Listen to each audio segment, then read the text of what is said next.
Good morning, students. I hope you all are safe at home and learning from home. So, we are back with another video for class 8th, chapter number 1, crop production and management. Okay, students. So, in our previous video, we have learned about the sowing process. So, what is sowing? After the soil preparation, the next step is selection and sowing of seeds. Means to select the seed and put it in the soil. हम seed को select करते हैं और उनको soil में put करते हैं. अब हम इस वीडियो में methods की बात करेंगे. So the traditional, first we are going to study the traditional method for sowing or traditional tool for sowing. Before the advent of modern agriculture machineries, traditional tools were used by farmers. You can see in the picture में आपको clearly दिख रहा होगा कि farmers हैं वो उन्होंने bull में अटैच कर रखा है कुछ जिससे वो सोइंग कर रहे हैं. The traditional tool use to sow the seed is like a funnel. आपको यहाँ पर दिख रहा होगा ये पिक्चर जो है, this is look like a funnel जैसा दिख रहा है. ठीक है. One seeds put into this funnel they would go to 2-3 tubes having sharp ends. अब इसी के नीचे फनल के नीचे एक शार्प एंड होता है जो सॉइल में जाता है. ऊपर से आप सीड्स डालते जाओगे और नीचे वो फनल के थ्रू नीचे सॉइल में डिप होते जाएगा. The end will pierce into the soil and place the seeds there. जो पियर्सिंग वाला पार्ट है, शार्प पार्ट है उस टूल का, वो होल करेगा किस में, सॉइल में, और सीड ऑटोमेटिकली वहाँ पर चला जाएगा. So this is the traditional tool. The next tool is और next method is seed drill method. A seedrill method, a seedrill has a funnel shaped seed bowl connected to several tubes. अब आप यहाँ पे tubes देख रहे हो, अलग अलग ट्यूब्स हैं, वो एक ट्रैक्टर से अटैच्ड है. Right? Seed drills are used for sowing with the help of tractor. It ensures that seed are sown uniformly at a particular depth and are covered by soil after sowing. अब जब भी ये tractor से attached होता है तो why this method is we are using? Because it provide uniformity, means particular distance पे same gap होगा दोनों सीड्स के बीच में. राइट? और ये थोड़ा एडवांस्ड मेथड है. Okay students, so what are the advantages of seedrill method? It sow the seeds uniformly at appropriate distance and depth. हर एक सीड को appropriate distance और depth में sow करता है. Second advantage is it ensures the seeds get covered into the soil after sowing. मतलब dip करने के बाद, sow करने के बाद जो सॉइल है वो सीड को कवर कर लेनी चाहिए. This prevents the damage caused by birds. इससे जो बर्ड्स हैं वो क्रॉप को या सीड को डैमेज नहीं कर पाते. Plus it will save the time and labour.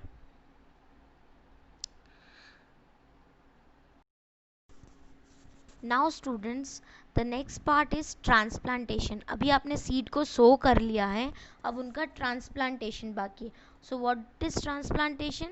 Seeds of some plants like paddy, tomato, onion, chili and brinjal are first grown in small nurseries. When seedlings grow, they are manually transplanted in the field. मतलब जो plants होते हैं जैसे paddy हुआ, tomato हुआ, onion हुआ, chilli हुआ, brinjal हुआ, इन सबको छोटी छोटी नर्सरीज़ में, नर्सरीज़ आप समझते होंगे कि छोटा एरिया जहाँ पर प्लांट्स को ग्रो किया जाता है, वहाँ पहले उनको ग्रो करेंगे और उसके बाद वहाँ से उनकी सीडलिंग्स को निकाल करके, उन्हीं प्लांट्स को निकाल के हम फील्ड पे ग्रो करते हैं. The process of transferring the seedlings from nursery to fields is known as transplantation. तो ट्रांसप्लांटेशन क्या प्रोसेस है? जहाँ हम ट्रांसफ़र करते हैं सीडलिंग्स को नर्सरी से फील्ड में. अब इसके एडवांटेजेस क्या है? It helps in selecting and planting only healthy seedlings. अभी आपने नर्सरी में कुछ प्लांट्स ग्रो करें अलग अलग वेराइटीज़ के, ठीक है. अब उसमें से कौन सा प्लांट हेल्दी है आप उसको निकाल करके पूरे फील्ड पे ग्रो कर सकते हैं. अगर आप हेल्दी प्लांट ग्रो करोगे फील्ड पे तो पूरी फील्ड हेल्दी रहेगी. लेकिन आप अननेसेसरली अगर ट्रांसप्लांटेशन नहीं करोगे तो हेल्दी प्लस अनहेल्दी सीड्स जो हैं वो दोनों एक ही फील्ड पे ग्रो हो जाएंगे, right, which is the wrong practice. Spacing can be controlled because of manual plantation. Spacing हम कंट्रोल कर सकते हैं, right. Plants get sufficient sunlight, nutrients and water from the soil. और इससे प्लांट्स को जो है सफिशिएंट अमाउंट में सनलाइट भी मिलेगी, न्यूट्रिएंट्स भी मिलेगा, वाटर भी मिलेगा सॉइल में से. अंडरस्टैंड.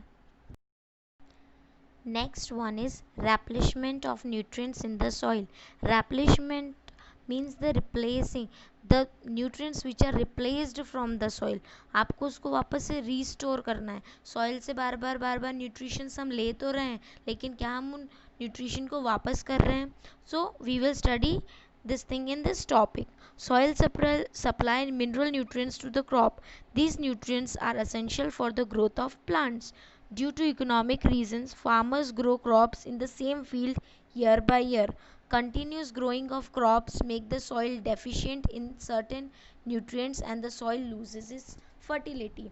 Farmers जो हैं वो इकोनॉमिकल कंडीशंस की वजह से हर साल एक ही फील्ड में बार बार एक ही क्रॉप ग्रो करते रहते हैं, जिसकी वजह से क्या होता है, सॉइल की फर्टिलिटी कम हो जाती है और न्यूट्रिएंट्स भी डेफिशिएंट हो जाती है soil, right.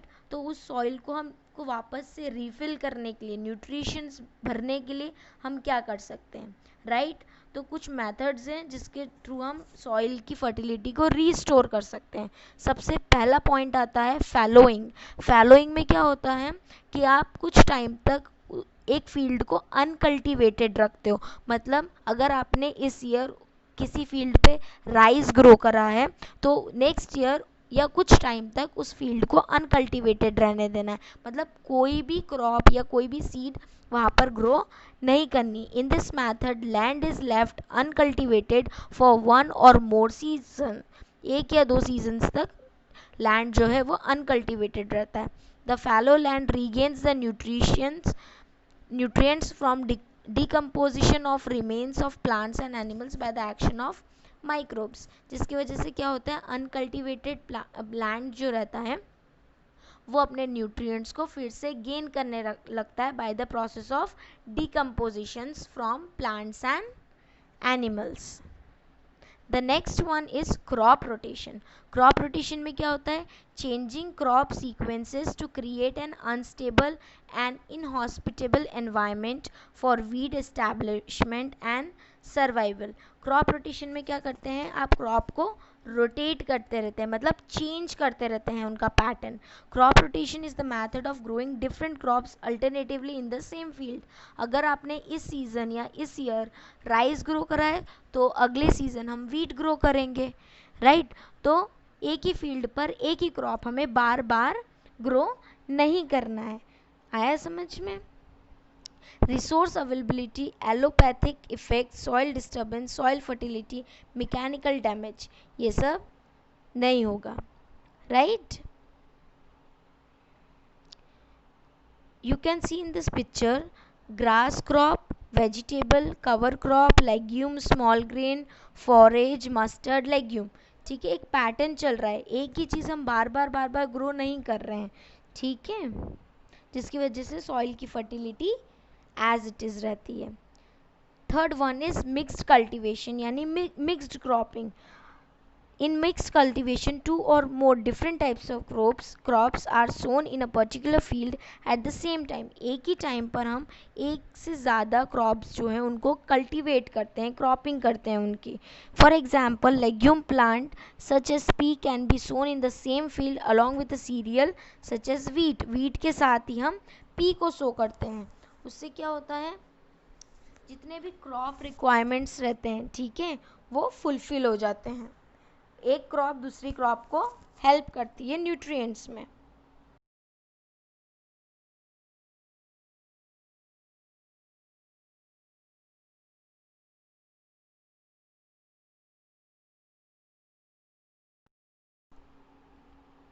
The last but not the least is manure and fertilizers.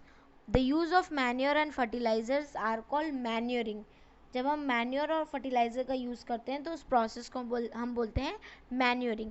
ये क्यों की जाती है? To increase the fertility of the soil.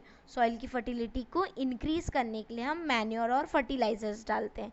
अब मैन्योर और फर्टिलाइज़र्स क्या होते हैं, that we will see.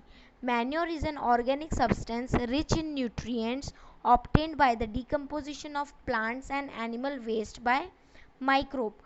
Manure क्या है? ऑर्गेनिक सब्सटेंस है जो कब मिलता है, जिसमें जो न्यूट्रिएंट रिच होता है, जिसमें बहुत सारे न्यूट्रिएंट्स होते हैं। और ये कब फॉर्म होता है? डिकम्पोजिशन प्रोसेस से फॉर्म होगा, जब प्लांट और एनिमल्स का डिकम्पोजिशन होगा माइक्रोब्स के through, right. Manures and fertilizers are substances that added to the soil to increase the fertility. While manures are made by decomposition of organic substance, fertilizer is made of inorganic। जैसा manure है वैसे ही fertiliser है, लेकिन fertilisers जो होता है वो human made होता है, केमिकल सब्सटेंसेस से बना हुआ होता है, जिसमें न्यूट्रिएंट्स भी होते हैं like nitrogen, phosphorus, potassium, and fertilisers are produced in the factories. Now we will see difference between manure and fertilizer. Manure easily made using animal and plant waste. Fertilizers are made in factories in well defined way.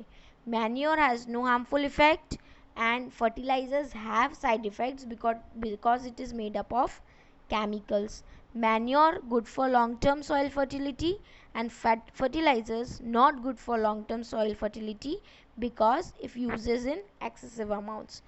Manure not effective as fertilizer and fertilizers are very effective. Manure it is cheaply available and fertilizer it is very costly. Okay students, now we will see the advantages of manure. The first of all this, it is made up of organic, so enhances the water holding capacity of the soil, makes the soil porous which makes exchange of gases easily. It increases the soil fertility, improves the texture of the soil, adds humus to the soil. It is not expensive and does not cause water pollution.